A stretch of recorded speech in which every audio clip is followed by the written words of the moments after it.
Buenas tardes, hermanos. Bendiciones. En el día de hoy voy a compartir con usted una palabra que el Señor me regaló hace mucho tiempo, pero que de verdad se ha convertido en uno de mis versículos favoritos. Y oro porque el Señor le hable en este momento y que usted pueda atesorar esta palabra en su corazón y que pueda echar mano de ella para aplicarla todos los días en su vida.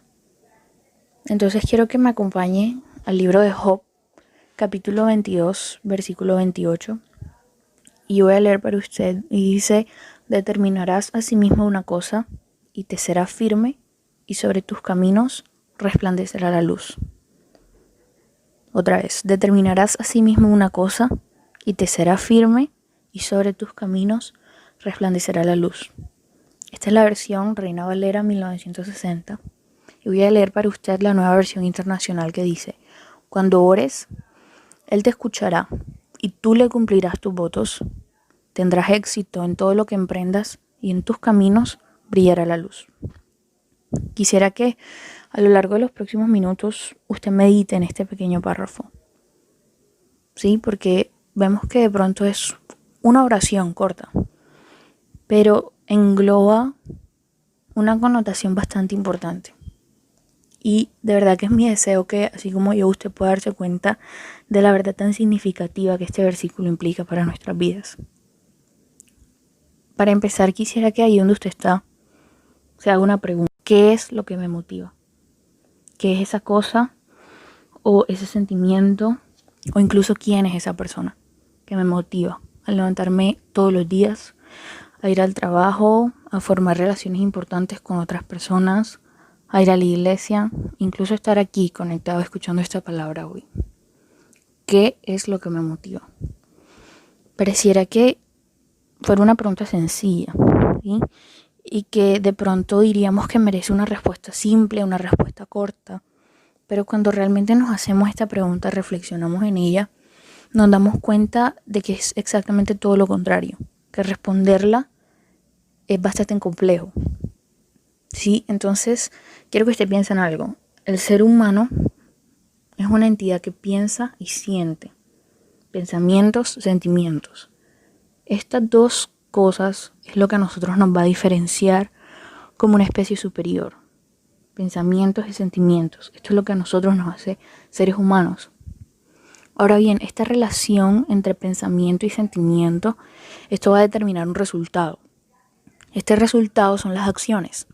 Es decir, yo pienso, yo siento, y esto va a provocar que yo actúe de cierta forma.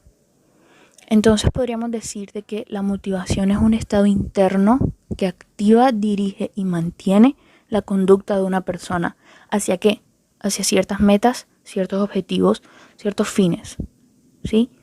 La motivación va a ser el impulso que va a mover a la persona a realizar ciertas acciones y de que persista en ellas hasta que éstas sean terminadas o culminadas. Entonces nosotros podríamos concluir de que una motivación es la razón para que una persona actúe, para que tenga cierta disponibilidad para actuar y para que esta persona se ponga metas.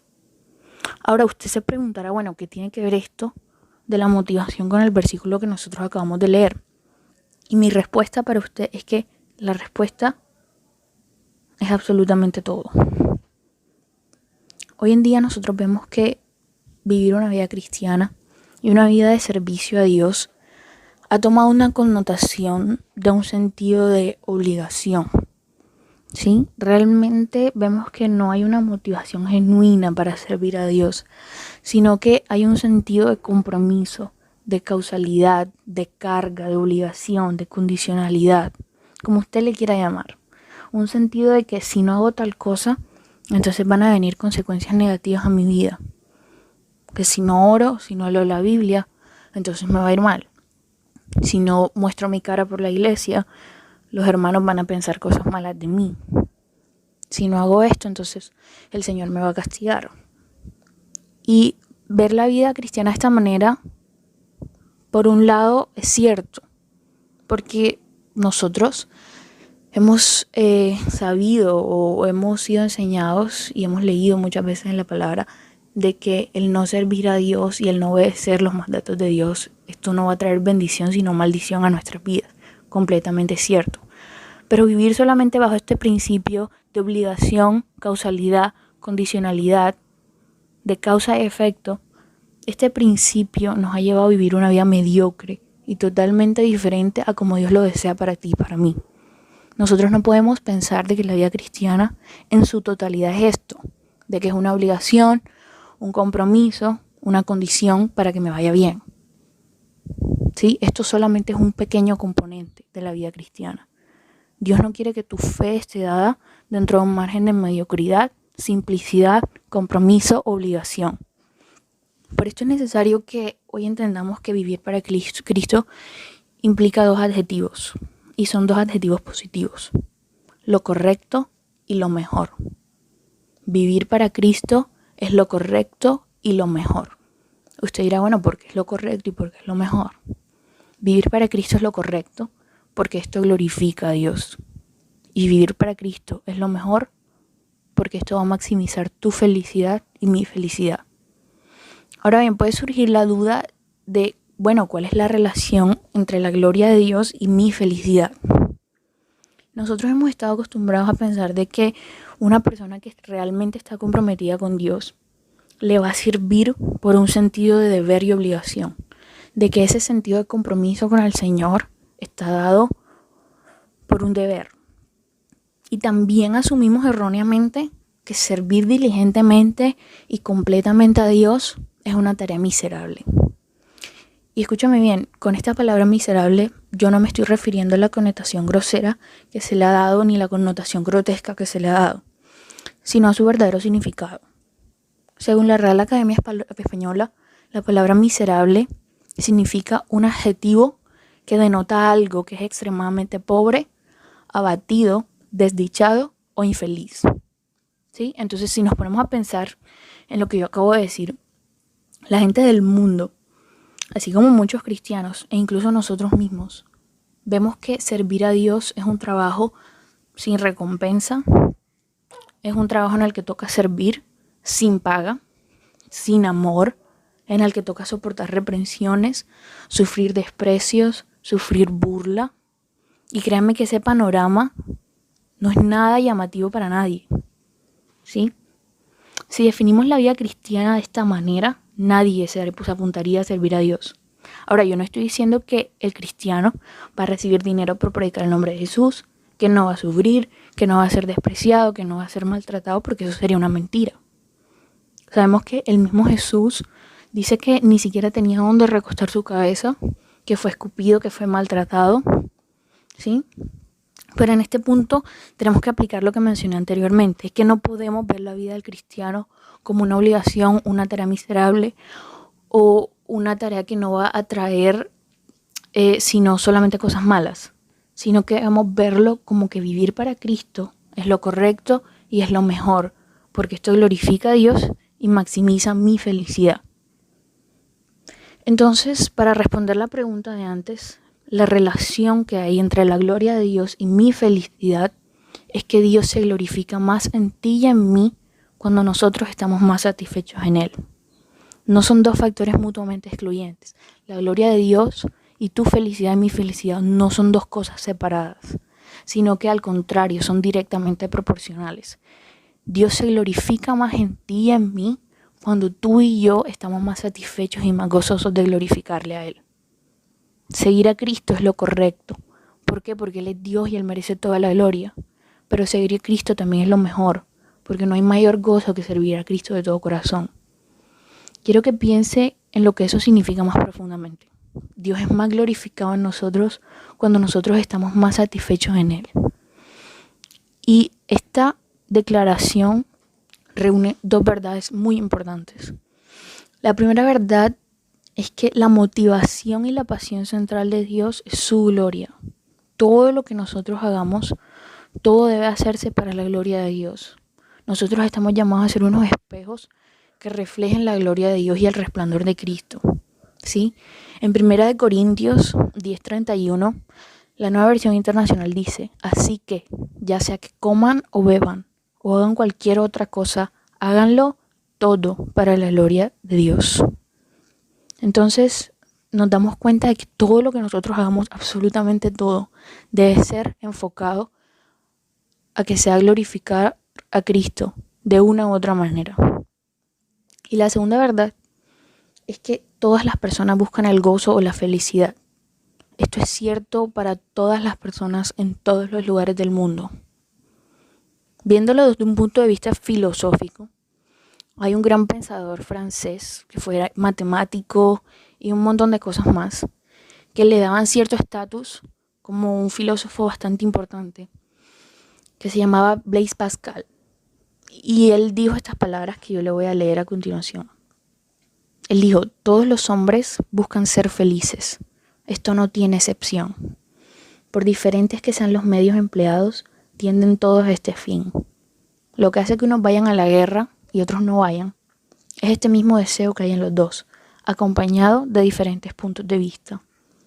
La voluntad jamás da el menor paso sino para este fin.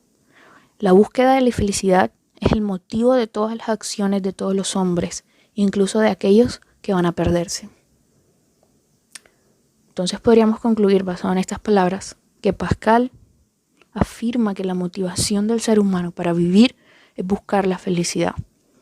Y quiero que usted mismo contraste estas palabras que dijo un gran filósofo francés con lo que dijo Salomón muchísimo tiempo antes que este señor Blaise Pascal en el libro de Eclesiastés, capítulo 2, versículo del 1 al 11. Y leo para usted y dice: dije yo en mi corazón, ven ahora, te probaré con alegría y gozarás de bienes. Mas he aquí esto también era vanidad. A la risa dije, enloqueces, y al placer, ¿de qué sirve esto? Propuse en mi corazón agasajar mi carne con vino y que anduviese mi corazón en sabiduría, con retención de la necedad, hasta ver cuál fuese el bien de los hijos de los hombres, en el cual se ocuparan debajo del cielo todos los días de su vida. Engrandecí mis obras, edifiqué para mis casas, planté para mis viñas, me hice huertos y jardines, y planté en ellos árboles de todo fruto.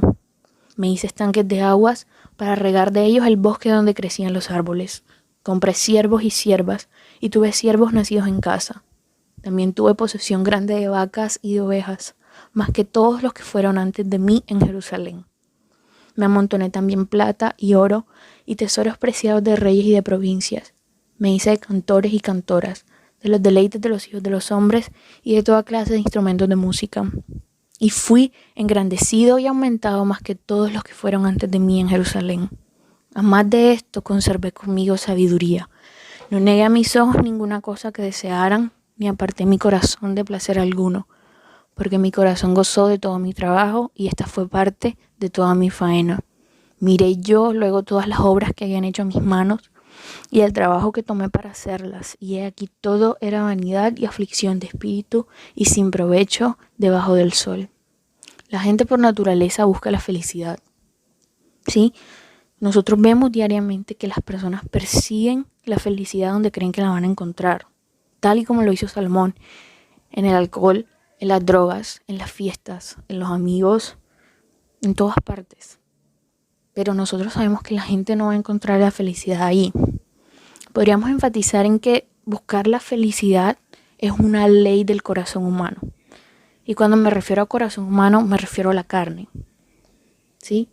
La felicidad, la búsqueda de la felicidad es una ley de la carne, así como la gravedad es una ley de la naturaleza. Ahora, recuerde la relación de estas dos verdades que yo le dije antes. La gloria de Dios y maximizar su felicidad y mi felicidad. Nosotros no tenemos que elegir entre lo uno ni lo otro. No tenemos que elegir entre glorificar a Dios y servirle a Dios o ser felices. De hecho, realmente no podemos tener el uno sin el otro. Si usted no glorifica a Dios, usted no va a ser feliz. El mismo Salomón lo reconoció más adelante en su discurso, en el versículo 26 del mismo capítulo 2, que dice: al hombre que le agrada, Dios le da sabiduría, ciencia y gozo. Salomón está aquí reafirmando una vez más que glorificar a Dios va a proporcionar un sentido de gozo y de plenitud, pero también de bendición. Entonces se cumplen las dos verdades. Entre yo más glorifico a Dios, se va a maximizar más mi felicidad y tu felicidad. Entonces se hace necesario que nosotros dejemos de asociar el servicio a Dios con el trabajo de un esclavo, o de obligación, o de compromiso, como mencioné al principio. En la Edad Media, la condición de esclavo estaba dada por una privación de la libertad. La persona no era libre. Y estar preso prácticamente estaba asociado a un contrato en el que se estaba susceptible de ser vendido. Te podían vender en cualquier momento por cualquier precio. Y estabas asociado también a ser tratado como un objeto. Te trataban como una cosa que podía tener el valor que al vendedor le diera la gana prácticamente. Pero el siervo, en la Edad Media, el siervo trabajaba y servía desde un lugar de ¿qué? Desde un lugar de lealtad, de admiración e incluso de amor hacia su amo. El siervo no podía ser vendido, ni tampoco podía ser separado de la tierra en la que él trabajaba. Es por eso que hoy te invito a que nos quitemos esa construcción de que nosotros hemos hecho de que servir a Dios es sinónimo de una obligación, de un compromiso o de llevar una vida miserable. Quiero que recuerdes lo que dice Job 22:28. Determinarás a sí mismo una cosa y te será firme y sobre todos tus caminos resplandecerá la luz. Es hora de que tú y yo cambiemos la forma de vivir que llevamos hasta ahora. Es necesario que cada uno de nosotros reflexione y se evalúe a sí mismo y se pregunte qué es lo que me motiva. ¿Qué es eso que hace que yo me levante de la cama todos los días? ¿Qué es eso que hace que yo quiera? Escúchame bien, no que tengo, sino que hace que yo quiera servir a Dios. Una vez usted encuentra esa motivación y la alinee con lo que Dios quiere para usted, entonces es allí cuando su vida va a tomar un rumbo diferente y es allí cuando la paz y el gozo del Señor van a inundar su vida y todo lo que usted haga va a ser hecho desde un lugar que glorifique a Dios y por ende le va a hacer feliz. Ahora, si somos precisos, el versículo dice muy claramente: determinarás a sí mismo una cosa y te será firme. Su motivación y mi motivación debe ser firme. Debe ser una decisión de vida que sea capaz de soportar cualquier duda que el enemigo quiera poner en su camino y en mi camino. Debe ser capaz de soportar las críticas de la gente, de la familia, de los amigos, de todo el mundo. Y debe ser capaz de soportar lo que sea que quiera acabar con esa resolución. Pero sobre todo, su motivación debe ser hecha de manera que no dure ni un día, 2 días, una semana, 2 semanas, un mes, 2 meses, no. Su motivación debe ser firme, duradera. Entonces así es como la luz de Cristo va a resplandecer tu camino. Para finalizar, quiero que se lleve algo. La vida es la suma de todas nuestras decisiones, pero está en ti y en mí tomar las decisiones adecuadas. Y nótese que yo no dije las más fáciles, las decisiones más llamativas, ni las decisiones que nos den más dinero, ni las decisiones más divertidas, no. Las decisiones correctas, para que entonces así podamos vivir una vida iluminada por el amor, la gracia y la misericordia del Padre que es nueva.